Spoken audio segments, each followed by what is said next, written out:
Hello mga boss, magandang hapon. Ito, magpakain na naman tayo ng dugi. Maghanap tayo ng mga dugi na papakain dito. Nasaan na naman sila? Hanapin na lang natin mga boss.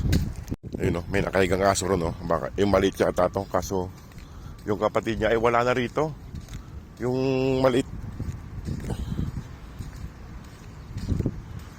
Ito, isa.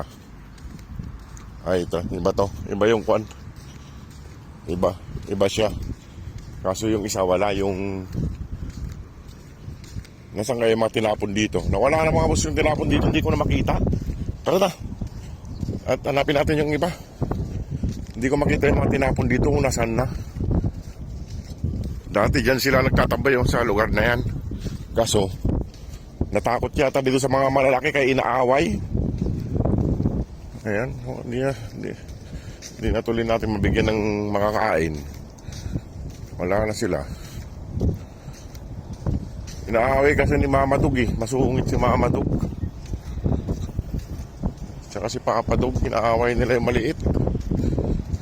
Tingnan ko nga yung ginagay kong pagkain kahapon dun kung kinain nila.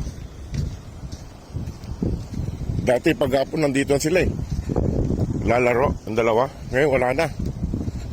Hanapin natin kung saan. Ito si Mama Dug. Ay! Wala na yung mga kwan. Si Mama Dug nandyan o. Wala na rito yung mga asong kwan, itim. Dalawa. Yung dinagay kong pagkain nun, hindi na nakakain. Wala na. Saan kaya yun? Inaaway mo kasi. Mama Dug, inaaway mo kasi yung maliit. Yung dalawa, wala na tuloy dito. Wala na mga boss yung dalawang aso dito. Hindi ko na nakita. So kasi si Mama Dug na inaaway niya. Mama Dug. Uy, ikaw pala, away ka ha.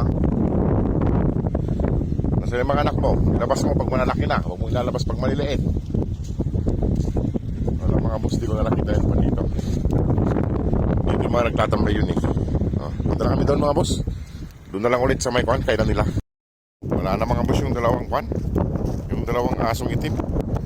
Wala na rito. Baka naghanap siya ng ibang lugar. Naghanap sila ng ibang lugar kaya inaaway kasi ni Mama Dug. Ayan o. Inaaway kasi nito. Kaya wala na sila rito. Ngayon dadalawa. Wala rin yung ibang mga aso. Dadalawa lang sila kakain.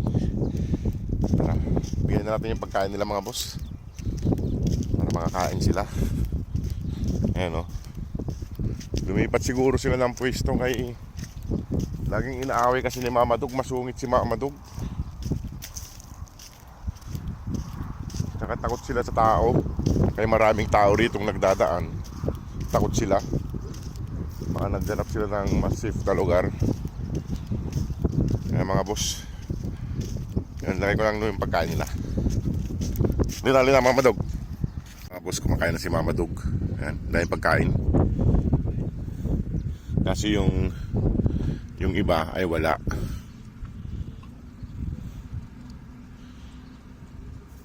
Wala na yung dalawang kwan. Tinapon dito ng aso. Ewan ko kung saan sila lumapit. Ay lumipat. Lina dito. Brownie. Ito babae. Yan babae mga boss yung brown na yan. Ayaw pa lumapit eh. Si Mama Dug lang kumakain. Ayan, may tubig dyan. Ayan. Kahit gutom ayaw pa lumapit eh. Si Mama Dug pa lang ang kumakain. Laging nauubos yung nilalagay kong pagkain dito. Siguro may kumakain iba. Ayan si Mama Dug. Laging gutom si Mama Dug eh. Lina. Iyain ko nga ito kung gusto. Ito nagpapahawak din to kaso video pa ilap pa sa kunti. Lina. Mga pa ng muso eh.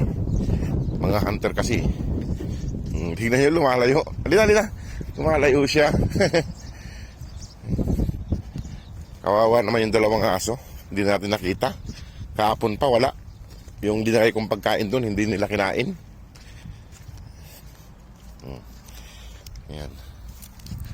Ayan. Huwag mo itapon yung pagkain, Mama Dug. Ay, pasaway ka, Mama Dug. Huwag mong itapon. Ay, sayang.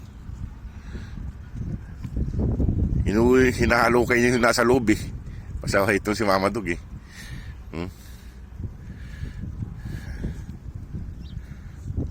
Para ka ng kwan dyan, kung kumain. Pinipili mo yung manok tsaka atay. Manok tsaka atay yung mga boss nilaga ko. Nilaga ko ng manok tsaka atay. Ayan. Ay mga boss, iwan ko na siya rito. At ako'y alis na rin para hindi sila makasunod sa competition. Kakain dito yung mamaya, yung brown, babalik dito yun. Sige mga boss, maraming salamat. God bless po. Pasensya na mga boss, di natin makita yung dalawang tinapon na aso kay baka lumipat sila ng ibang lugar. Sige po, salamat po.